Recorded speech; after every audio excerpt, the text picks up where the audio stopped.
시간 함께 보실 말씀은 창세기 25장, 창세기 25장 1절로 18절까지 말씀 교독하겠습니다. 창세기 25장 1절로 8절 말씀까지 교독하겠습니다.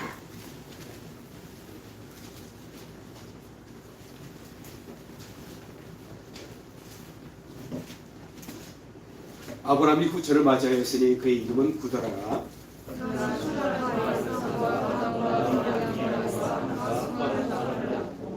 욕사는 스바와 드단을 낳았으며 드단의 자손은 아스루 족속과 루드시 족속과 루미 족속이며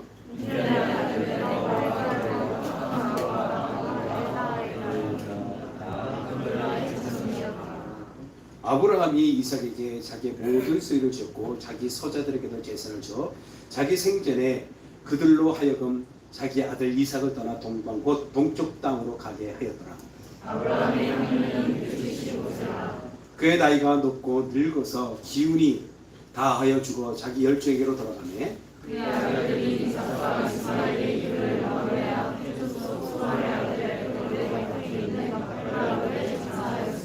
이것은 아브라함이 헷 족속에서 산 밭이라. 제가 잘못 봤죠. 그의 아들들이 이삭과 이스마엘과 그를 마므레 앞 헷 족속 수알의 아들 에브론의 밭에 있는 막벨라 굴에 장사하였으니 이것이 아브라함이 헷 족속에서 산 밭이라. 아브라함과 그의 아들 사라가 거기 장사하니라. 아브라함이 죽은 후에 하나님이 그의 아들 이삭에게 복을 주셨고 이삭은 부엘 라헬로이 근처에 거주하였더라. 사라의 여종의 고인 하갈이 아브라함에게 아들 이스마엘의 조는 이러하고 이스마엘의 아들들의 이름은 그 이름과 그 세대대로 이와 같으니라. 이스마엘의 장자는 느바요시요 그 다음은 게달과 앗부엘과 밉삼과 하닷과 데마와 여둘과 나비스와 게드만이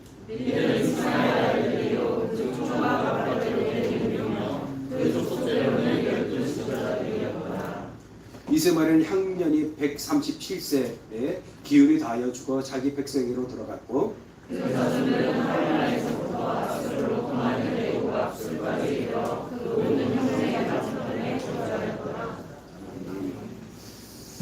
대부분의 사람들은 죽음을 부정하고 싶어하거나 피하고 싶어합니다. 그 죽음을 피하거나 부정한다 할지라도 부정되지 않고 피한다 할지라도 피할 수 없는 것이 죽음이죠. 모든 사람은 죽게 됩니다. 그리고 그 죽음의 순서도 다르죠.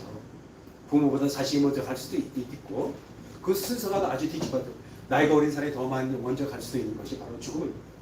어느 누구도 죽음을 피할 수 없습니다. 그래서 그 죽음이 두려워오게 되는 것이죠. 그 죽음의 삶이 어떤 것이 모르기 때문에 두려워하기도 합니다. 죽음에 대해서 이야기하면 더 이상 얘기하지 말라고 말하기도 합니다.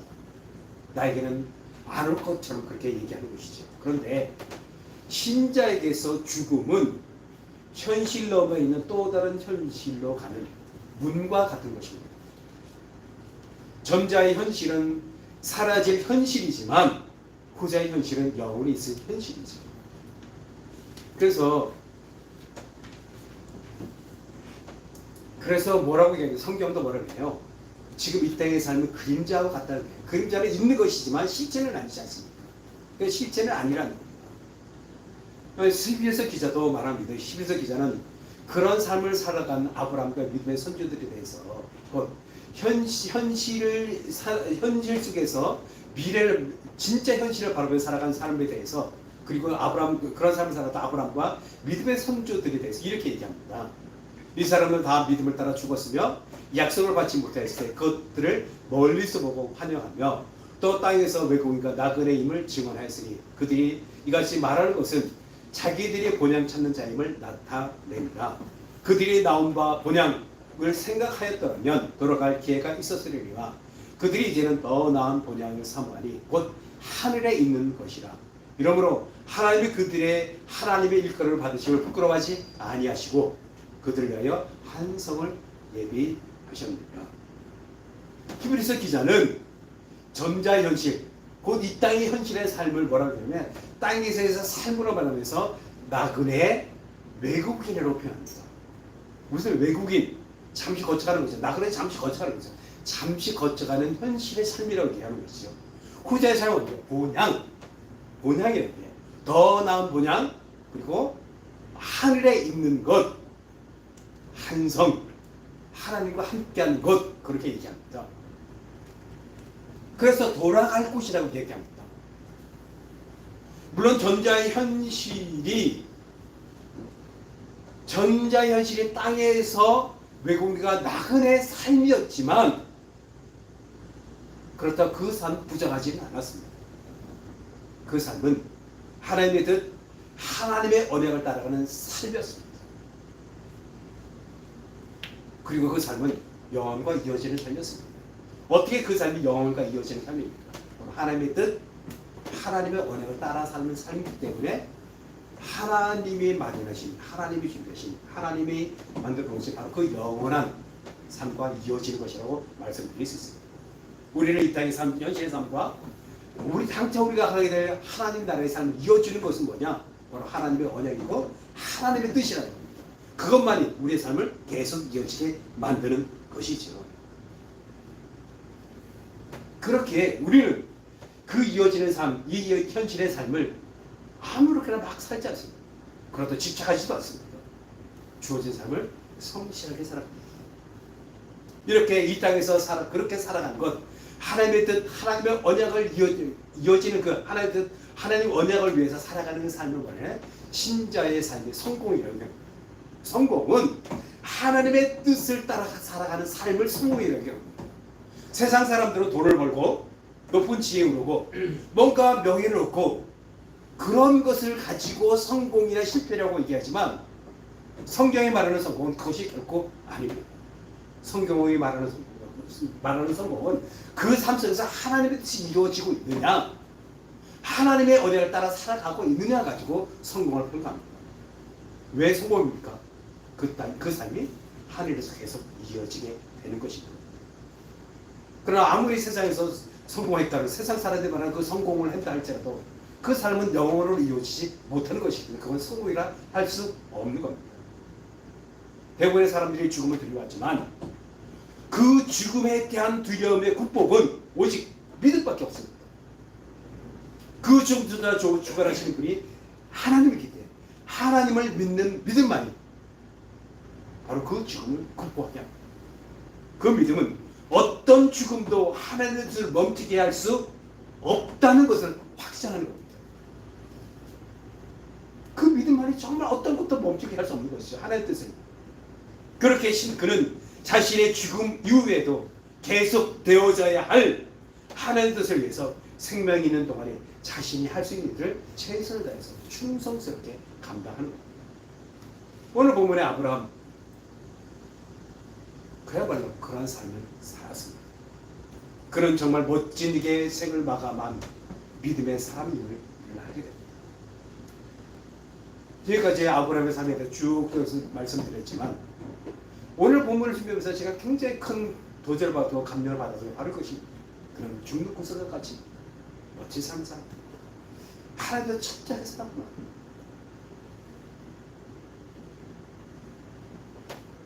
죽는 구석과 같이 하나님의 언약을 붙들고 살았고 그 언약에 초점을 맞추기 위해 산 이가 바로 아브라함이었습니다. 오늘 본문에서 우리는 믿음의 조상 아브라함의 한평생 하나님과 동행하던 삶을 마치고 죽는 것을 보게 됩니다. 근데 오늘 본문은 그 죽음 전에서는 아름답게 그리고 있습니다. 아브라함이 하나님의 부름을 받았을 때의 나이가 75세입니다. 그리고 그를 부르시고 받아서 175세에 죽기까지 100년의 삶을 한번 그려보십시오.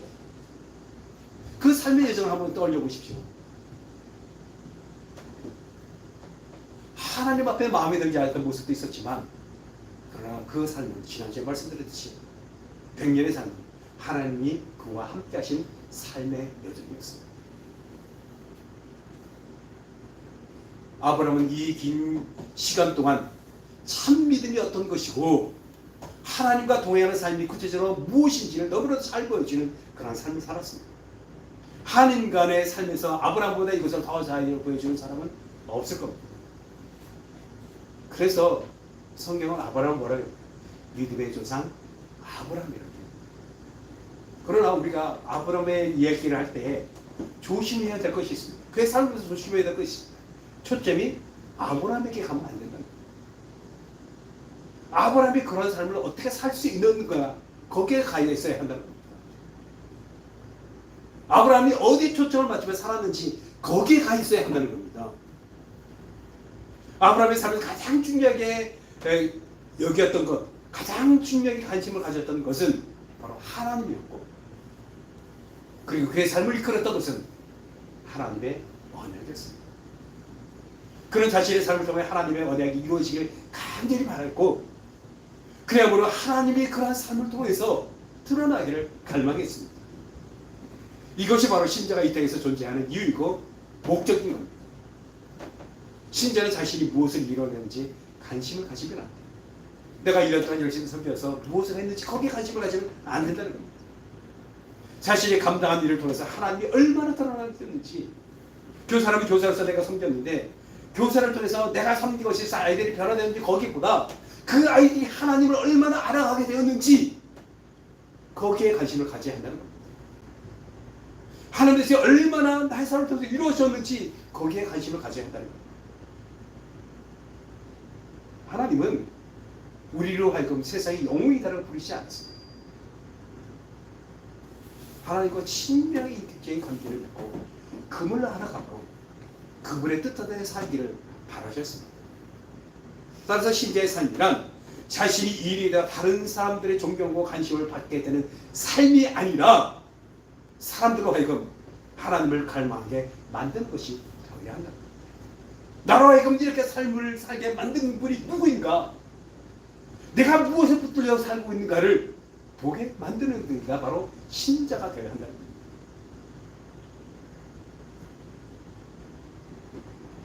아브라함은 그렇게 살 수 있었던 건 바로 하나님과 동행했기 때문에 가능했던 것입니다.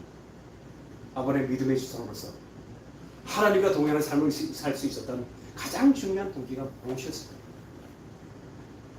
그 어떻게 하나님을 드러내는 삶, 하나님의 언약에 붙이는 삶을 살 수 있었을까요? 갈대국에서 하늘에서 하나님이 그에게 찾아오지 않았다면 그런 삶은 결코 가능하지 않았습니다. 그 하나님을 만났기 때문에 이것이 가능했습니다. 하나님 때문이고 하나님이 거하신 언약 때문이었습니다. 그 75세 되던 어느 날 하늘에서 하나님의 음성이 그에게 들려졌고 그의 일생의 대전환이 가져오게 되죠. 그렇습니다. 누구든지 하나님을 만나는 인생이 변합니다. 삶이 변화됩니다. 삶의 우선순위가 변화됩니다. 추구하는 가치가 달라집니다. 대인관계가 달라지고 직장생활이 달라지고 가정생활이 달라집니다. 만일 하나님을 만났다고 하면서도 삶이 변화되지 않는다면 그 사람은 하나님을 온전히 만나지 못한 것입니다. 하나님께서 아브라함에게 찾아오셔서 말씀하시죠.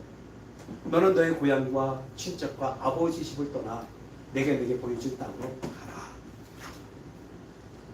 아브라함이 이 말에 순종하여 사랑하는 아내 사라와 그리고 그의 조카 롯을 데리고 믿음의 여정을 시작합니다. 그러나 처음 25년은 75세부터 100세 이상을 낳기까지는 그는 성숙하지 못한 믿음이 있었지만 성숙하지 못한 믿음 때문에 자신의 의지와 자신의 방법으로 하나님을 섬기려 했고 결국 실패와 좌절을 겪게 됩니다. 그런 실패와 좌절을 통해서 자신의 내려놓게 되죠. 그러다가 시간을 이기면서 위로부터 주시는 하나님의 능력을 경험하게 됩니다. 100세에 이삭을 낳고 그래서 그때야말로 진정한 믿음이 무엇인지를 알게 됩니다. 그리고 하나님께 붙들려 사는 삶을 살게 됩니다. 100년을 그 이후로 75년을 정말 하나님만을 위해서 살아가는 삶을 살아갑니다. 아브라함의 삶을 축복하시고 이끄시던 하나님의 일을 누리며 살아갑니다. 100세의 아들을 얻은 것도 됐다는데 그는 손자까지 보고 죽습니다. 이삭이 에서와 야곱을 낳았을 때 나이가 60세. 40에 결혼하고 20년 전 아들이 자식이 없다가 60세 되면 20년 내에 바로 결혼한 지 20년 되면 60세 아들이 낳았어요. 그때 아브라함의 나이가 몇입니까? 160세.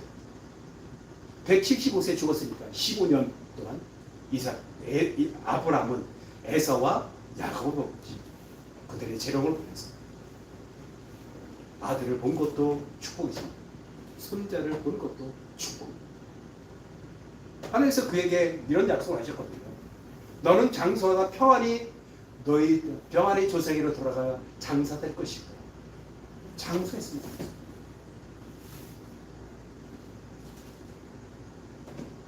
하나님 앞에 신실했던 그 사람 바로 아브라함. 바로 이런 큰 놀라운 은혜를 누리게 되었어요. 그리고 그는 생전에 하고자 했던 일을 다 이루고 그리고 자신의 삶을 잘 정리하며 생을 마감했습니다. 너무나도 아름다운 일이죠. 아브라함의 삶은 성공적이었습니다.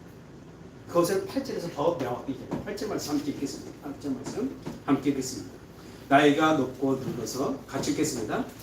그의 나이가 높고 늙어서 기운이 다하여 죽어 자기 열정을 이루었다. 여기서 나이가 높고라는 말을 히브리어의 본래의 뜻은 뭐냐면 충만하다, 만족하다는 뜻입니다. 성경에는 이런 의미로 사용되었습니다. 아브라함은 단순히 오래 살기만 하고 많은 시간을 허송세월 보내는 것이 아니었습니다. 삶에 지치고 찌든 인생을 산 것이 아니었다는 거예요. 그는 이 땅에서 만족한 인생을 살았고 또 바라던 모든 소망이 이루어지는 것을 보았습니다. 그리고 또 이루어질 것을 믿음 속에서 만족함을 누렸고 그의 향년에도 만족함을 누렸을 뿐만 아니라 사후에도 영원한 생명의 나라로 갔다는 점에서 전혀 후회가 없는 만족한 인생을 살았던 겁니다. 보세요. 그 자기 열정으로 돌아갔고 바로 하나님 곁으로 갔다는 얘기입니다. 그는 죽으면서 자신의 인생이 하나님으로 인해 충만하고 만족한 삶이었습니다. 잘 알고 있었습니다. 여기서 만족했다 그 얘기 뭡니까? 하나님으로 충만했다라고 그렇게도 죽음 앞에든 그는 그 죽음을 두려워하기보다 하나님으로 인해서 만족했던 겁니다. 그의 인생에 수많은 일들이 있었지만 그 모든 일들은 하나님께서 가지고 함께 하신 것들의 증거의 일들 뿐이었습니다. 그렇게 하나님으로 만족해하는 이는 자신의 인생에 대해서는 비밀이 없습니다. 그렇게 그는 죽음 일을 잘 준비하는 삶을 살았던 것입니다. 죽음 일을 준비한다는 것이 무엇일까요? 죽음 일을 준비한다는 두 가지 의미가 있을 겁니다. 먼저는요, 자신의 주어진 삶을 성실히 살아가는 겁니다. 앞에서 말씀드렸습니다. 성실히 하나님 앞에서 하나님 뜻에 맞게 살아가는 겁니다. 그 삶이 현실에 있어서 또 다른 현실로 이어지는 것입니다. 그게 죽음을 준비하는 삶입니다. 또 한 가지 죽음을 준비하는 삶이 뭘까요? 내가 살았던 그 삶을 또 누군가 이어져 살아가게 만드는 것, 그것이 바로 죽음을 준비하는 삶입니다. 그 삶을 살았던 이가 바로 아브라함이었고 신약의 대표적인 사람은 바울이라고 할 수 있습니다. 사도 바울이 빌립보서 1장 22절 24절에서 이렇게 말씀합니다. 나의 간절한 기대와 소망을 따라 아무 일에든지 부끄러워하지 아니하고 지금도 전과 같이 온전히 담대하여 살든지 죽든지 내 몸에서 그리스도가 존귀하게 되게 하려 하나. 이는 내게 사는 것이 그리스도니 죽는 것도 유익입니다.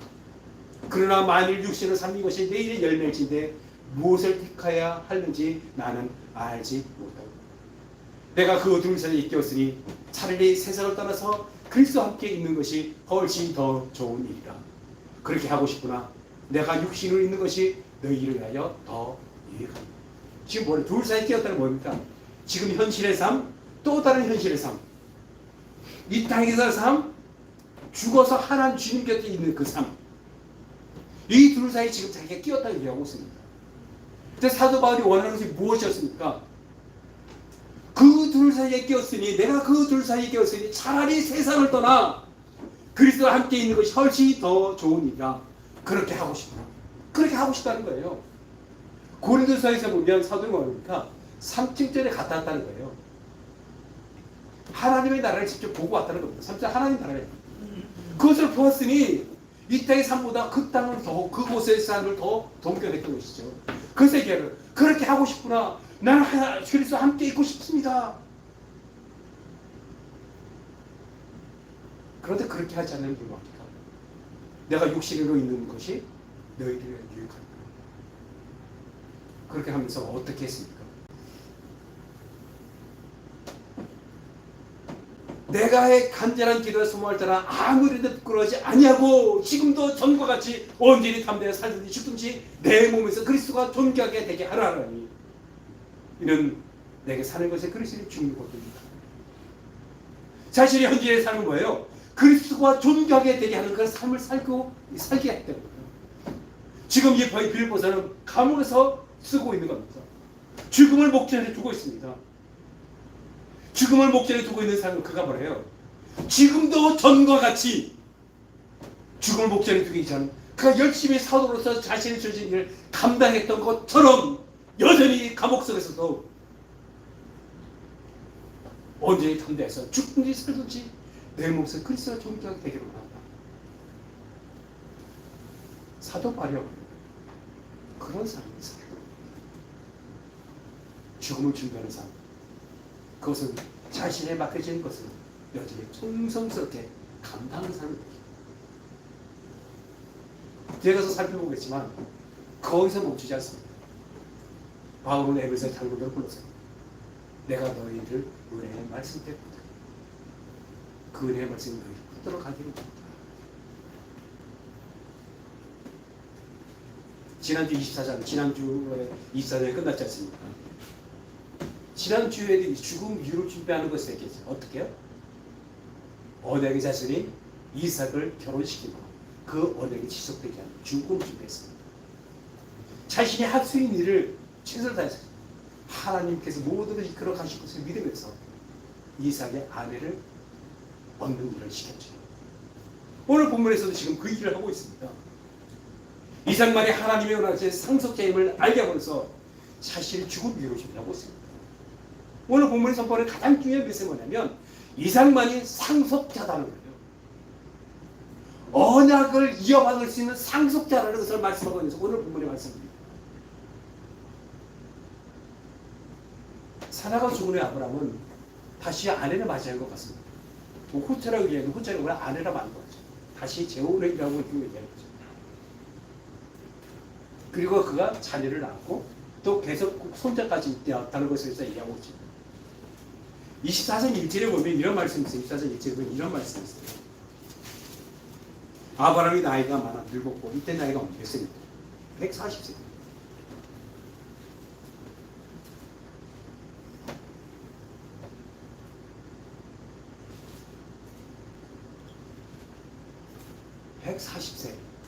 어쩌면 성경학자는 이 사라가 있을 때 결혼했다고 얘기하고요. 어떤 이들은 사라가 죽은 후에 아브라함이 재혼, 후처를 맞이했다고 얘기합니다. 우리는 이렇게 해서 140세가 된 노인이 무슨 또 그렇게 생각할 수 있잖아요. 충분히 그렇게 생각할 수 있습니다. 그런데 이 부분에 대해서 어떤 목사님이 이렇게 얘기하더라고요. 아브라함은 자신의 아들 이삭과 리브가에게 며느리 리브가에게 해를 끼치지 않고 누를 끼치지 않기 위해서 짐이 되지 않기 위해서 결혼했다. 뭐 그렇게 볼 수도 있습니다. 그렇게 아브라함을 포장할 수도 있어요. 그러나 성경은 한 개인의 가정사에서 중요한 게 있었습니다. 오늘 본문은 그것을 말하고자 하는 것이 아니에요. 그들의 자손이 있었는데 그들의 자손을 떠나보냈다는 겁니다. 왜 떠나보내냐 하는 거예요. 이것을 알려고 우리가 앞에서 봤던 21장에서 보았던 아브라함이 이스마엘을 떠내보내는 장면을 떠올려요.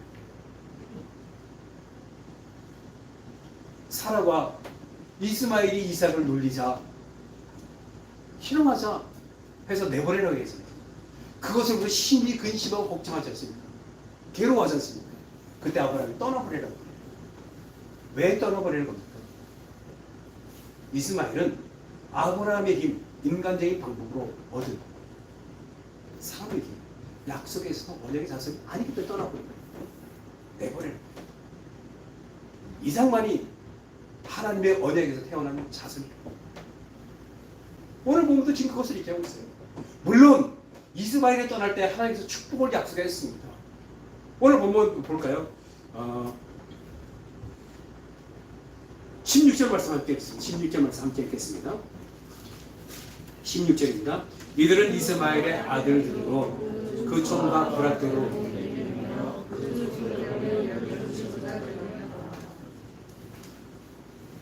무엇을 얘기합니까? 21장 18절에 이렇게 말씀합니다. 그는 누구냐? 이스마엘, 큰 민족을 이끌다. 지금 여기서 그 족속들 12지도자들이 이 얘기는 왜? 번성했다는 거예요. 큰 민족을 이끌게 되었다는 이 말씀이 이루어졌다는 겁니다. 이 말씀이 이루어졌어요. 하지만 이스마엘은 하나님의 언약의 자손은 아니었습니다. 이삭의 얘기는 내 씨로 말미암아라고 얘기하고 있지만, 그리고 내 씨로 말미암아 그 모든 민족 복을 얻을 거라고 했지만, 이 말씀은 이삭에게만 한 거였어요. 이스마엘은 그냥 번성하리라까지만 믿었어요. 무슨 얘기? 이삭만이 언약의 자손이었던 거예요. 그리고 오늘 본문에서 그들에게 무슨 또 내보내 언약의 자손이 아닙니다. 언약의 자손만이 언약의 땅 가나안 땅에 살 수 있기 때문에 내 동쪽으로 멀리 보낸 겁니다. 이 말씀에서 우리가 알 수 있는 것이 무엇이겠습니까? 언약의 자손은 혈통으로 되는 것이 아니라 혈통으로 언약의 자손이 된다면 이삭의 구드라의 자손도 이스마엘도 언약의 자손에 들어가야 됩니다. 하나님의 약속에서 나온 사람만이 언약의 자손입니다. 그래서 예수님께서 이스라엘 백성들에게, 유다 백성들에게 얘기하지 않습니까? 아브라함의 자손이라는 그들에게 뭐예요? 이 돌들로도 아브라함의 자손이 되게 아니라고 말씀하지 않습니까? 실은 그들은 너희가 아브라함의 자손이라 하지만 할례를 받고 아브라함의 자손이라서 아니야라고 얘기합니다. 사도 바울도 얘기해요. 누가 아브라함의 자손이냐? 십자가의 구속의 사건을 믿는 사람만이 아브라함의 자손입니다. 그 말이 상속자라고 얘기합니다. 지금 오늘 보면 그것도 우리에게 말씀해주고, 떠나버리는 것은 하나님의 약속에 근거한 사람만이 상속자다라고 얘기합니다. 사도 바울이 말씀한 것에 말씀을 로마서 8장에서 한 말씀 제가 읽어드릴게요. 무릇 하나님의 영으로 인도함을 받는 사람은 곧 하나님의 아들이다. 너희는 다시 무서워하는 종의 영을 갖지 아니하고 양자의 영을 받았으므로 우리가 아빠 아버지라 부르시느니라. 성령의 신이 우리의 영과 더불어 우리가 하나님의 자녀인 것을 증언하나니 자녀이면 또한 상속자 곧 하나님의 상속자예요. 그리스도와 함께 한 상속자이니 우리가 그와 함께 영광을 받게 하여 그런가 함께 받아야 할 것이다. 지금 이 로마서의 말씀 누구에게? 로마에 있는 이방인의 사람들, 신도들에게, 그리스도인들에게 하는 거예요. 그들이 하나님의 영으로 하나님의 자녀가 되고 상속자가 되었다는 거예요. 하나님의 언약에 의해서, 하나님의 약속에서 자손이 되었다는 거예요.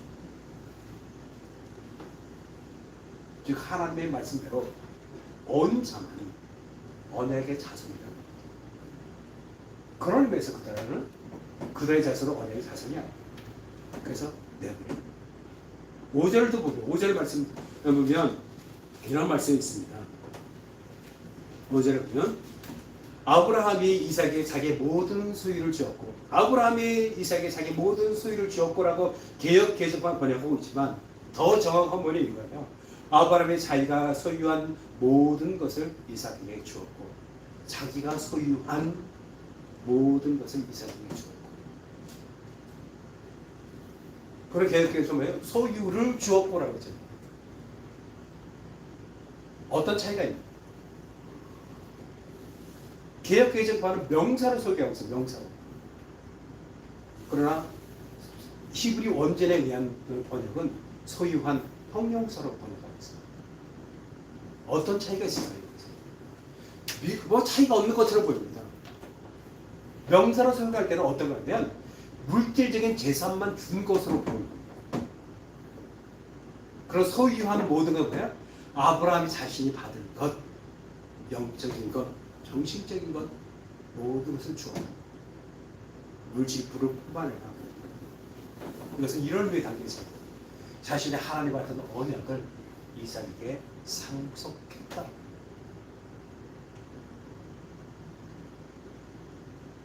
6절도 다시 볼까요? 6절에 보면 이런 말씀이 있죠. 6절에 보면 자기 서자들에게도 제사를 주어 자기 생전에 그들로 하여금 자기 아들 이삭을 떠나 동방 곧 동쪽 땅으로 가게 하였다. 자기 생전이라고 말씀하고 있죠. 아브라함은 자기 생전에 그들의 자손들을 이삭을 떠나 동방 곧 동쪽 땅으로 가게 합니다. 아브라함은 이미 이삭과 이스마엘의 다툼을 경험한 바가 있습니다. 그것을 미리 내다보고 봤겠지. 그 다툼을 미리 막습니다. 자신이 해결한 문제를 해결합니다. 언약의 자손 이삭이 언약의 자손으로 살아갈 수 있도록 마련하는 것이죠.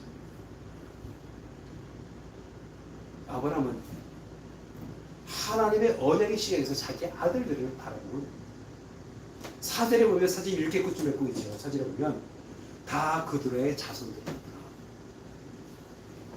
성경은 다 그들의 자손, 아브라함의 자손들이었더라. 그렇게 얘기하지 않고 그들의 자손들이었다고 말합니다. 왜 아브라함의 자손들이었다고 말하고 있지 않는 것일까요?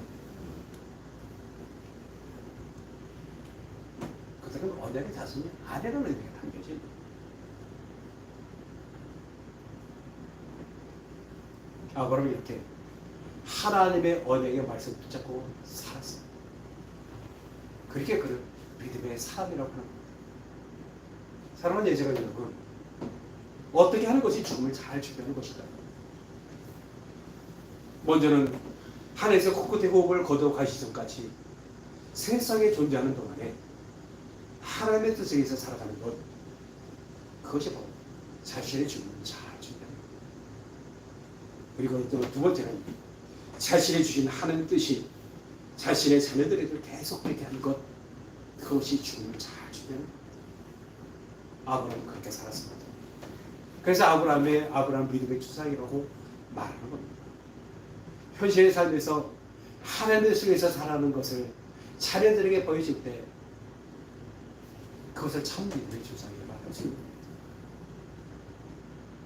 내가 하나님만으로 만족하는 삶.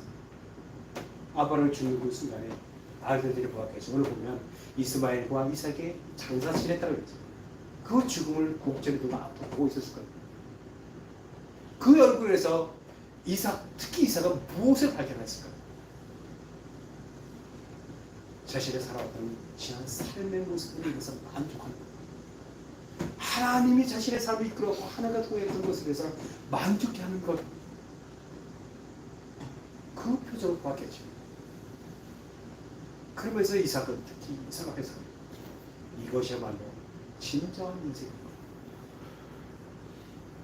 아브라함과 함께 75년을 함께 해왔습니다.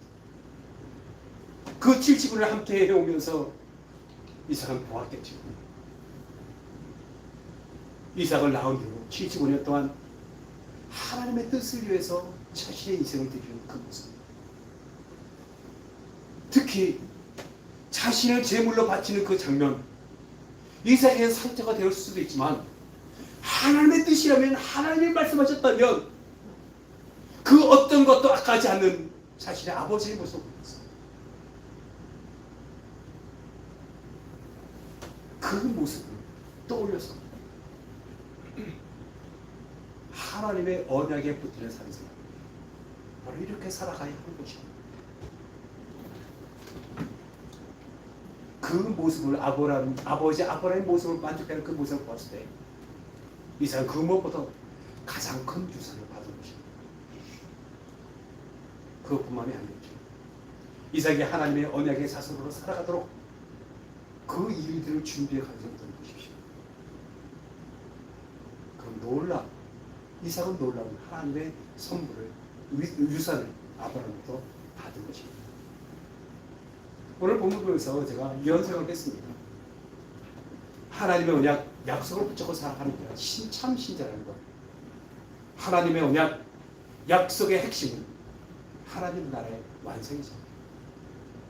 우리는 그것을 위해서 부름을 받았습니다. 우리 첫 번째 사냥할 때, 우리 심정신님이 할 때 뭐 했어요? 너희는 먼저 그의 나라와 그의 일을 구하라. 그것을 위해서 우리가 부름을 받았지 않습니까? 예수님께서 오셔서 첫 번째 하면서 그냥 회개하라, 천국이 가까우니까 세례 요한도 그것을 선포했고, 예수님께서 그것을 선포했고, 죽는 하나님의 부르심을 받는 그 때에도 부활 후 40일 동안 하나님의 나라에 관해서 말씀하지 않습니까?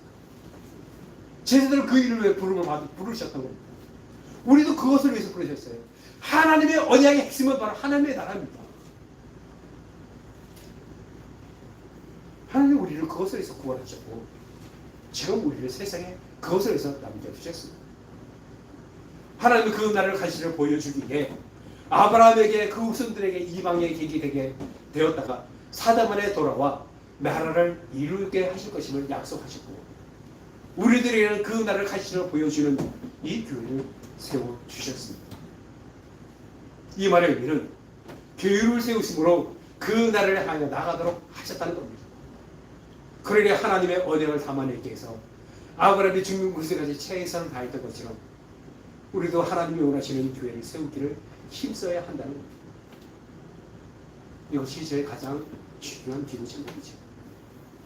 저는 언젠가는 목사직에서 은퇴하거나 이 교회를 담임을 사임하게 될 겁니다.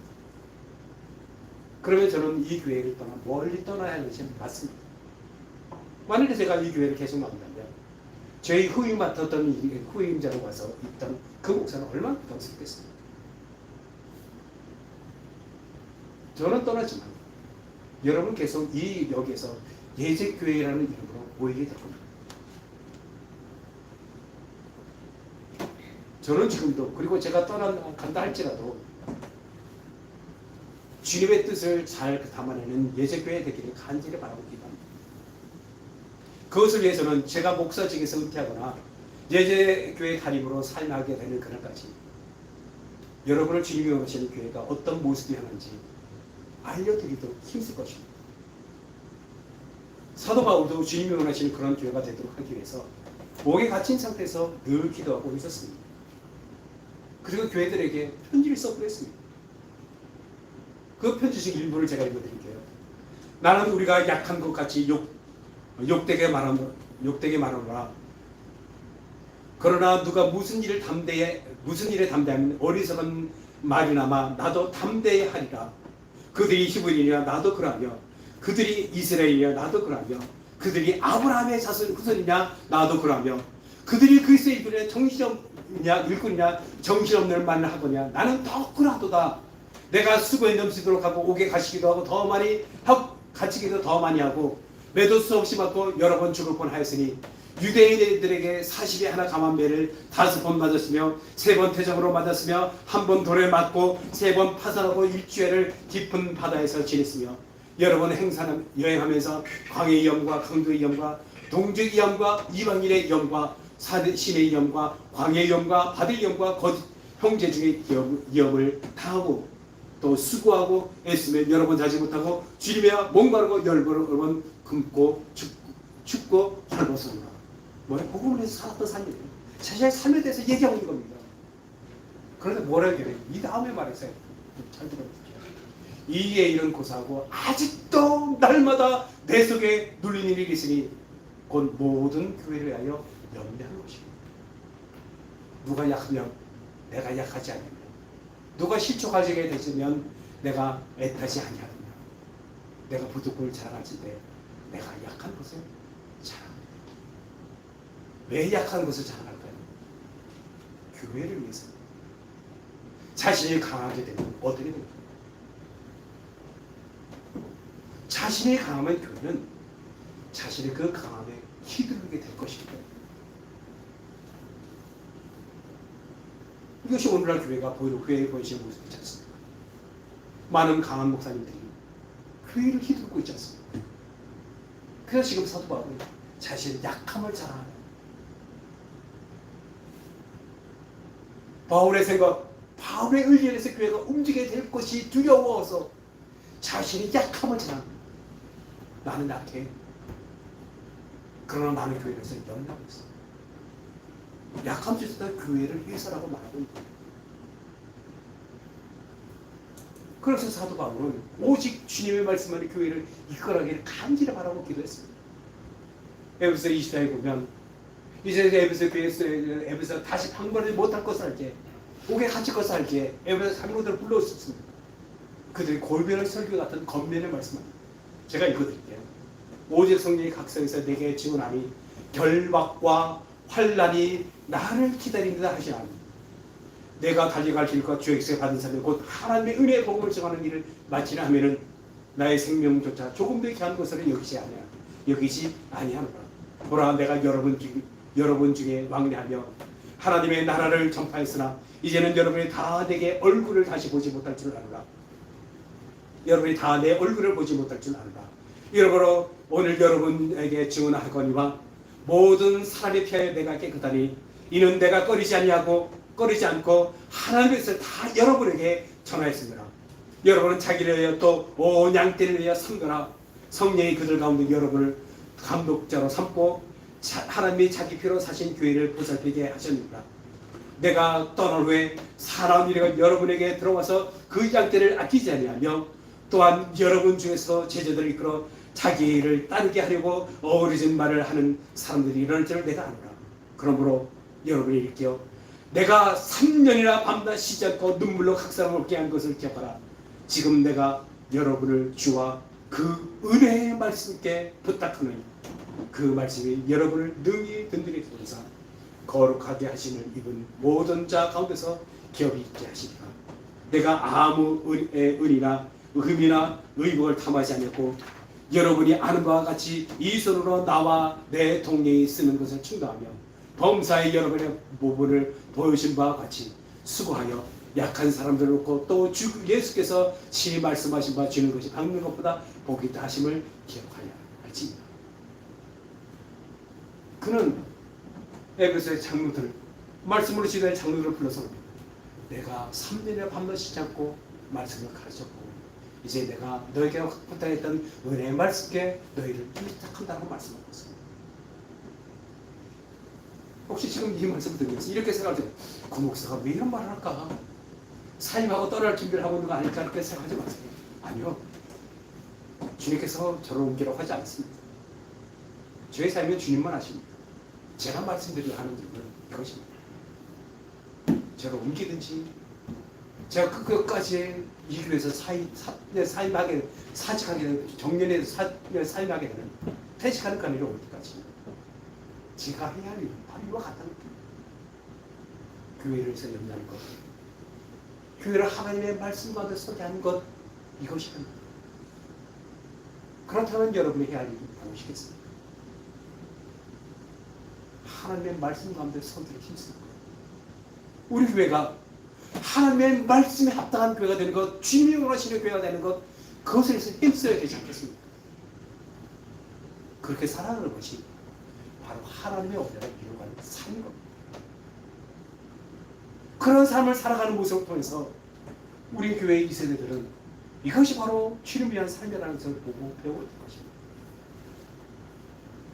그것이 우리가 우리 자녀들에게 보여줄 유산입니다. 이제 말씀을 마치면 아브라함은 죽는 군수가 가진 하나님의 언약에 초청받지며 살았습니다.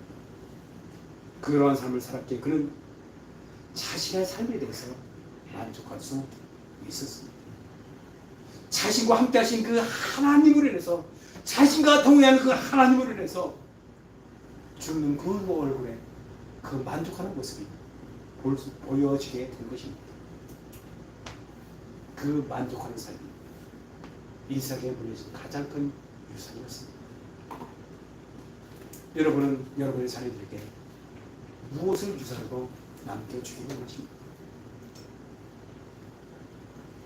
아브라함처럼 자식에게 물려줄 언약의 말씀이 있습니까? 우리 자식이, 우리 자녀들이 나의 유언을 듣지 못하고 내가 죽게 될 수도 있습니다. 교통사고로 나면 이거는 듣지 못하게 될 수 있잖아. 그때 우리의 자녀들은 어떤 것을 유언을 갖고 있을까요?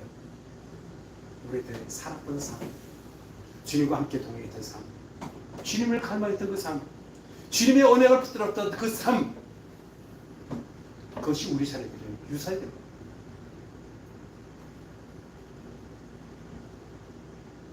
혹시 병사인 소유, 물질적인 것, 동산과 부동산을 유산으로 물려주기로 원하십니까?